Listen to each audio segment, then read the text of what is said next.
Les 20 joueuses et 20 joueurs, bienvenue dans cette 20 jeux de dégustation, ici Swatch et aujourd'hui je vais vous présenter PowerCore. PowerCore qui est un jeu de Board and Dice, vous savez, l'éditeur qui a fait Teotihuacan et ses autres jeux excellents.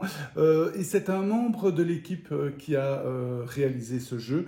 Il a été d'ailleurs membre aussi de l'équipe de NSKN pour les vieux de la vieille qui ont connu cette maison d'édition qui a fusionné avec Board and Dice. Et il a déjà réalisé d'autres jeux, dont Shadowscape, qu'on a chroniqué sur 20 jeux. On aimait bien un bon petit jeu. Et donc il revient avec PowerCore. PowerCore, c'est un jeu pour 2 joueurs, un duel, donc un jeu de deck building, bien qu'il n'y a pas vraiment de deck building, puisque c'est un jeu à la Magic, mais le côté des deck building disparaît, puisque ce sont des decks préconstruits.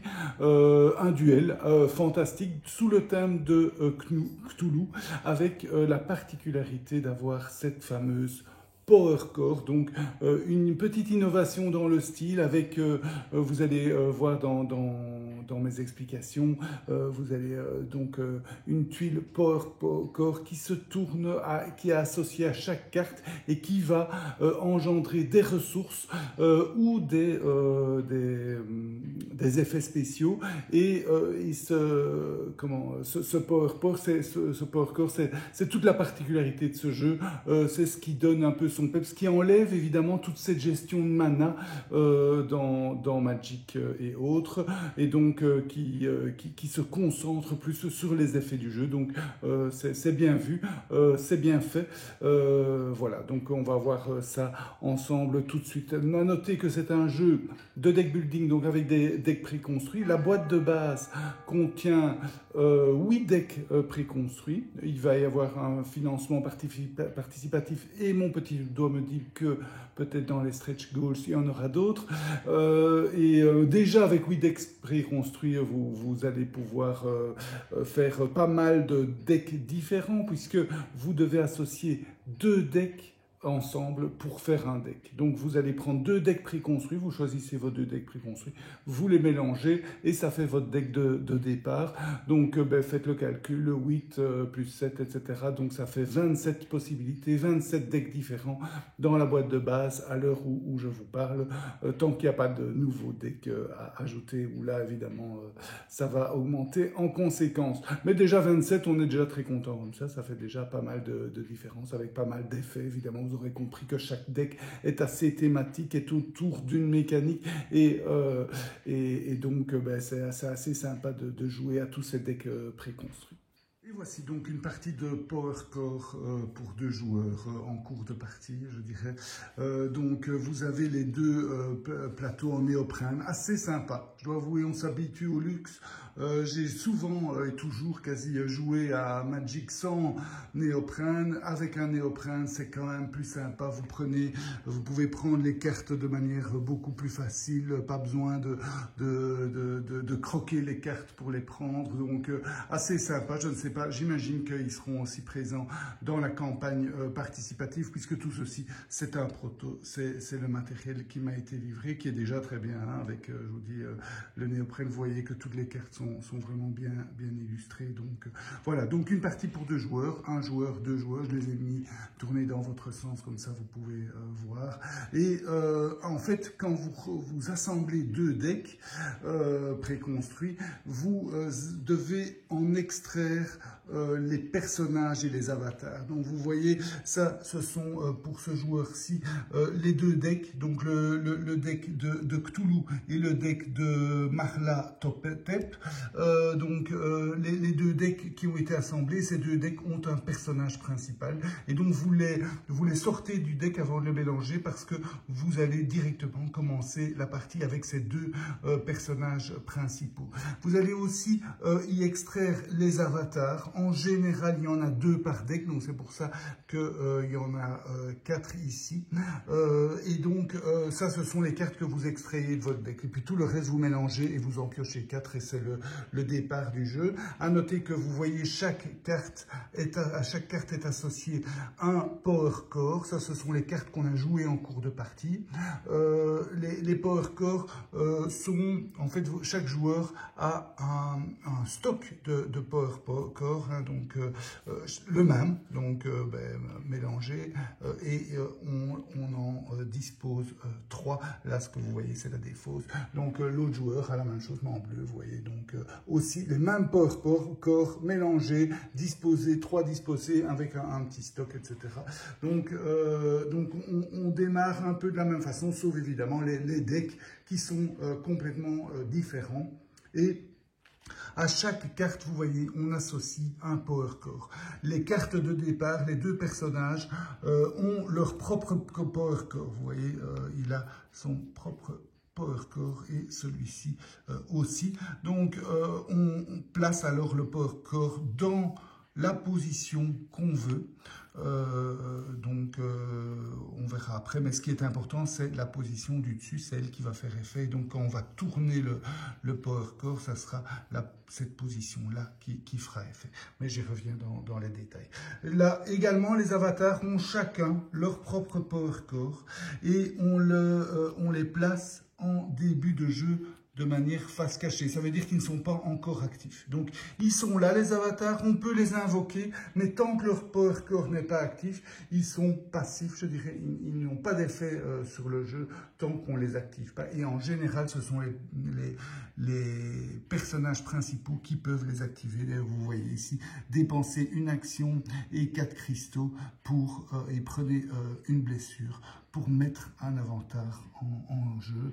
Celui-ci aussi, hein, celui-ci, il peut dépenser 4 cristaux pour mettre un avatar en jeu sans prendre une blessure, lui. Donc, c'est déjà mieux de réaliser l'action de ce deuxième personnage. Donc voilà, vous démarrez avec différents avatars, face cachée, 2 personnages, un deck, vous piochez 4 cartes. Et même chose, vous voyez ici, pour l'adversaire qui a aussi 4 avatars. En fait,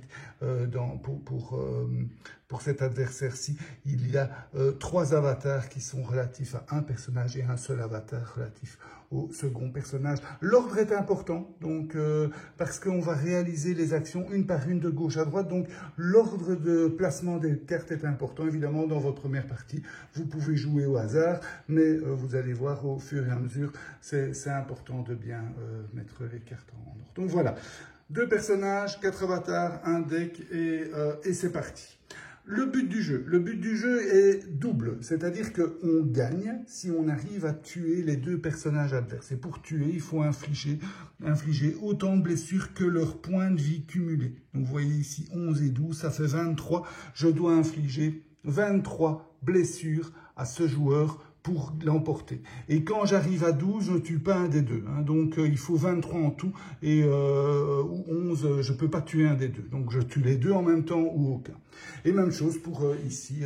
Lui, il faudra 28. Hein, donc, il a plus de points de vie. 28 points de vie pour 28 blessures pour l'abattre. Et vous voyez, ces blessures se comptent en jetons. Donc, ça, c'est le premier but. Un des 2 qui tue l'adversaire, il a gagné immédiatement. Deuxième façon de gagner, c'est qu'un adversaire n'a plus de cartes dans son deck, donc son deck est épuisé et doit piocher une carte. Si ça arrive, il a également perdu. Voilà le but du jeu. Alors le jeu, chacun joue à son tour, donc l'un puis l'autre, et en gros, il y a 2 grandes phases. Il y a la phase de power core, où le joueur va de gauche à droite et de haut en bas, tourner chacun de ses power core et réaliser l'action de son power core. Donc lui, je tourne, je fais l'action, lui, je tourne, je fais l'action, etc. Je fais ça partout. Il y a 3 types d'actions qui peuvent arriver. Il y a d'abord les symboles. Donc les symboles, il y en a 4 différents, vous les voyez tous ici. Ça c'est le symbole d'attaque, donc j'inflige un point de dégâts. À noter que certaines cartes, vous voyez que quand j'inflige un point de dégâts, la carte ajoute un autre point de dégâts. Donc ici, j'inflige 2 points de dégâts. Donc quand j'inflige un point de dégâts, eh bien, je vais prendre au stock un point de dégâts et je décide chez qui j'attribue ce point de dégâts. Je peux l'attribuer au joueur même, je peux l'attribuer, vous voyez, les avatars qui sont en jeu ont des points de vie, donc je peux aussi essayer de tuer un avatar. Quand un avatar meurt, il est complètement retiré du jeu, donc ça c'est l'avantage. Je peux aussi, certains alliés ont des points de vie et je peux aussi les attribuer aux alliés qui ont des points de vie. Donc à moi voir si je veux me débarrasser rapidement d'un allié ou d'un avatar ou directement attaquer. Donc il y a des choix. Donc il y a évidemment des choix dans le jeu. Et donc voilà, ça c'est l'aspect attaquer un adversaire. À noter qu'il y a certaines capacités telles que la capacité taunt. C'est pas pour rien que vous voyez beaucoup de blessures ici sur cet allié parce que la capacité taunt oblige l'adversaire, quand il attaque, à attaquer d'abord cette créature-là, avant d'attaquer qui veut d'autres. Donc, voilà pour l'attaque. Ça, c'est la défense. Donc là, je prends un jeton bouclier et je le place où je veux me défendre. Donc, je peux le placer sur mes personnages de départ, mais je peux également les placer sur des alliés qui ont des points de vie ou des avatars actifs qui ont des points de vie. Donc, voilà pour les boucliers. Et comment ça se passe? Eh bien, quand vous recevez un point de dégâts, ben, vous enlevez un bouclier, tout simplement. C'est comme ça que ça se passe. Les boucliers ne sont pas permanents, ils empêchent de recevoir un point de dégâts. Ceci, c'est pour se soigner. Donc là, ben, quand ceci arrive, j'enlève un point de dégâts. Donc c'est un peu comme un bouclier, sauf que le dégât a déjà été pris. Donc ici, ben, j'en enlève 5 et j'en prends 4. Le dernier, ce sont les ressources, c'est les cristaux. Et là, je prends les cristaux correspondants. Les cristaux vont servir à différentes actions qui sont marquées sur les cartes, comme par exemple ici où j'avais dit il faut payer 4 cristaux pour mettre un avatar en jeu. Donc les cristaux, c'est souvent ça. La dernière action qu'il peut y avoir sur ces Power Poker, c'est le X. Donc vous êtes comme ça, vous tournez, vous arrivez sur le X. À ce moment-là, vous réalisez l'action spéciale de l'avatar correspondante au X. Donc ici, c'est pouvoir mettre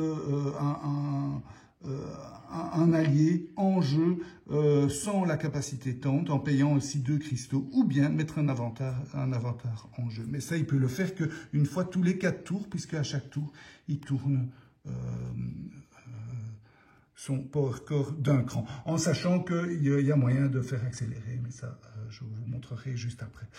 Voilà, donc à noter que ça, ce sont pour les 2 personnages. Vous voyez que chaque quartier a un effet. En général, pour les avatars, c'est la même chose, mais les power core des communs, des mortels qu'on va jouer de sa main et qu'on va aller chercher ici, vous voyez qu'ils ont un côté vert et un côté rouge.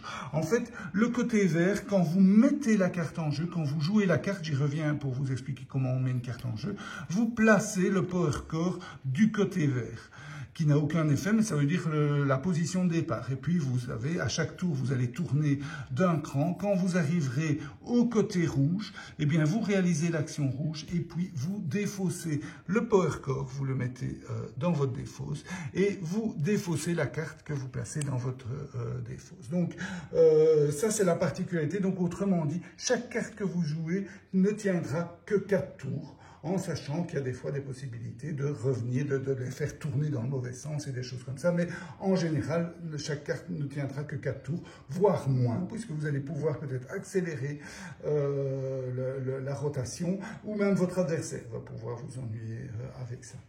Donc, voilà, ça c'est la première phase. C'est la première phase où on tourne chaque power core d'un cran et on réalise l'action qui est indiquée. Ensuite, le joueur va pouvoir réaliser 2 actions parmi 3 possibles. C'est quoi les actions? C'est piocher une carte. Attention, évidemment, si on n'a pas beaucoup de cartes en main, c'est toujours bien de piocher une carte, mais n'oubliez pas que votre deck n'est pas si grand que ça. C'est une quinzaine de cartes, donc il ne faut pas trop en abuser, puisque à chaque tour, vous piochez automatiquement une carte. Donc, à la fin du tour, dans une phase juste après, ben, vous allez piocher une carte. Donc, si vous décidez comme une action de piocher une carte, vous pouvez le faire, bien entendu, mais soyez prudent, n'en abusez pas. La deuxième action qu'on peut faire, c'est jouer une carte. Alors, jouer une carte, eh bien, c'est très simple. Hein, je prends la carte de ma main. Voilà, ici, j'ai une carte en main. Je prends la carte de ma main. Ça, en général, ça n'a aucun coût. Ça a le coût d'une action. Je place la carte en jeu. Je vais choisir un des 3 Power Core que j'ai en réserve. Je le remplace immédiatement par un suivant et je le place du côté vert. Et voilà, qui est jouer une carte. Attention, je dois respecter ma limite. Et ma limite, c'est 1 plus ce qui est indiqué sur mes 2 personnages. Vous voyez, carte slot plus 1 et carte slot plus 1. Donc j'ai 3, donc ça veut dire 2 plus 1 d'origine. Donc j'ai 3, la possibilité de jouer 3 cartes en même temps. À partir de ce moment-là, je ne peux pas jouer de cartes tant que je n'ai pas un slot de disponible. Même chose ici pour l'adversaire. Vous voyez si la symétrie, vous voyez carte slot plus 1 et carte slot plus 2. Donc lui, il peut en jouer 4. En avoir 4 en même temps actifs. Tant que je suis pour les limitations, je vous ai parlé que pour les avatars, on peut les mettre en jeu en payant en général des cristaux. Donc c'est quoi les mettre en jeu? C'est les mettre du côté face cachée au côté face visible. On ne peut avoir qu'un avatar actif par personnage. Vous voyez ici qu'il y a 3 avatars actifs. En fait, c'est parce que celui-ci il indique qu'il a la particularité de pouvoir activer 2 avatars en une fois, donc d'avoir deux avatars actifs en jeu. Donc voilà, donc ce personnage-ci a deux avatars actifs, tandis que celui-ci ne peut en avoir que 1. Voilà pour les particularités. Et donc on fait 2 actions parmi 3. Première, piocher une carte. Deuxième, jouer une carte. Et troisième, tourner un Power Core. Donc je peux accélérer mes choses et tourner un Power Core, réaliser les actions de ce Power Core. Je peux faire plusieurs actions plusieurs fois. Donc je peux piocher 2 cartes, jouer 2 cartes, puisque je n'ai droit qu'à 2 actions, ou tourner 2 Power Core. Mais si je tourne 2 Power Core, ils doivent être différents. Je ne peux pas tourner 2 fois le même Power Core. Et voilà, et donc on tourne comme ça, vous connaissez toutes les règles, vous voyez, c'est pas trop compliqué à expliquer. Évidemment, il faut regarder tous les effets, hein, et les effets sont divers. Hein, vous allez pouvoir dealer des dommages. Ce deck-ci d'ailleurs est un jeu assez agressif qui va essayer de donner un maximum de dommages, de blessures le plus rapidement possible. Celui-là est plutôt même un deck de contrôle qui va un peu asphyxier l'adversaire. Vous voyez, il va l'obliger à attaquer celui-ci qui attend. Hein. En même temps, il peut le faire défausser des cartes. Vous allez voir que ici, il empêche le joueur de piocher des cartes automatiquement.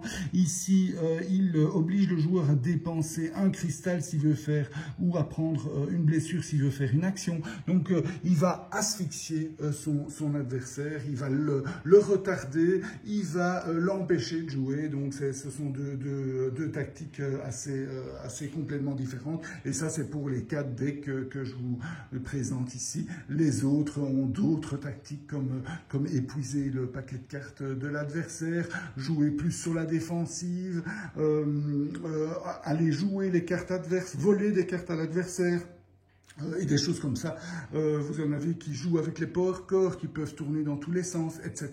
Donc pas mal d'effets et de stratégies différentes, assez sympathiques. Et donc, après ces 2 actions, donc comment résumer comment se déroule le tour d'un joueur. Donc 1, il tourne chacun de ses Power Core d'un cran, il réalise l'action du Power Core. 2, il réalise 2 actions parmi les 3 de piocher, tourner un Power Core ou jouer une carte. Et 3, il pioche automatiquement une carte. Ça, c'est les 3 phases principales. Il y a aussi 2 autres. Il y a la phase de début de tour et la phase de fin de tour. Et elles n'ont aucun effet, si ce n'est des effets de cartes qui disent à chaque début de tour ou à chaque fin de tour ceci ou cela. Voilà. C'était donc la dégustation et l'explication des règles de Power Core. Vous voyez, un jeu pas trop compliqué, mais qui a évidemment toute sa richesse des effets de chaque carte qui peuvent varier du tout au tout, avec des cartes qui vont même aller voler des ressources. Enfin, je vous ai un peu expliqué tous les tous les effets, mais voilà, vous avez des cartes qui jouent avec la défausse, qui jouent avec les cartes adverses, etc. Des cartes qui vont attaquer le paquet adverse, qui vont infliger des dégâts, qui vont se soigner. Donc vous voyez toutes les stratégies et tous les effets que vous pouvez avoir, et c'est ça la grande richesse du jeu et qui est sympathique. En plus, vous avez 27 decks différents, donc vous avez la possibilité d'essayer pas mal de choses. Le jeu est néanmoins assez dirigé, hein, c'est card driven, je dirais, donc assez dirigé, c'est-à-dire que ben voilà, vous n'allez pas pouvoir vraiment construire votre deck, vous faites avec un deck préconstruit et vous essayez de l'optimiser au mieux en fonction des cartes que vous piochez et des actions de l'adversaire, mais vous n'allez pas vraiment vous construire votre propre stratégie, non, vous allez jouer avec la stratégie préconstruite, et donc c'est un peu dirigé. Il est évident que si vous avez un deck qui a la stratégie d'attaquer le plus vite possible, ben vous allez attaquer le plus vite possible, vous n'allez pas commencer à perdre du temps, donc voilà, donc vous êtes assez dirigé, et ça évidemment, ben l'avantage c'est que vous perdez pas de temps à construire un deck, vous arrivez chez un pote avec ça, vous pouvez directement déballer et jouer. L'inconvénient c'est qu'il y a un peu moins de profondeur stratégique ou d'anticipation et de construction. Il n'y a pas de deck building, même si c'est un jeu de deck building. Par contre, l'idée de ce Power Core, moi je la trouve vraiment géniale. Donc de tourner à chaque fois le choix des Power Core quand je joue une carte, tiens, laquelle je vais prendre. Est-ce que je vais prendre un Power Core avec pas mal de X qui me permettra d'activer plus souvent l'effet de ma carte, ou est-ce que je vais prendre un Power Core avec beaucoup d'attaque ou beaucoup de défense ou beaucoup de cristaux parce que j'ai besoin de cristaux pour faire monter en jeu mes avatars. Voilà, des choix intéressants, et ce système de Power Core qui enlève toutes les cartes mana, je dirais inutiles, qui polluent un deck inutilement et qui peut apporter pas mal de frustration quand on pioche que des manas alors qu'on a envie de jouer autre chose, ou inversement, qu'on n'a pas assez de mana. Ici, tout est réglé par ces Power Core et alors évidemment qui se pivotent d'un coup à l'autre, et évidemment tout ce qui peut tourner autour, accélérer, faire tourner le Power Core d'un adversaire, leur faire tourner dans l'autre sens, etc. Donc empêcher les Power Core de générer telle ressource ou telle attaque ou telle défense. Donc voilà, vous imaginez tous les effets qui peuvent tourner autour de ça, tout le temps, sachant que le Power Core tourne lui-même, donc elle n'est pas belle la vie. Voilà, donc un chouette jeu, assez dirigé, mais avec des choix quand même intéressants, une variété assez forte, un thème sympa, Cthulhu, hein, on n'est plus dans le fantastique des Magic, on est dans le thème de Cthulhu, why not, en tout cas, c'est assez sympa à jouer, et voilà, un jeu agréable, assez rapide, hein, comptez une demi-heure par partie, plus ou moins, donc assez rapide, on peut en enchaîner, on peut changer les decks, etc., donc voilà. J'espère que cette dégustation vous a bien goûté. Je vous souhaite de bien vous amuser. Santé et à bientôt.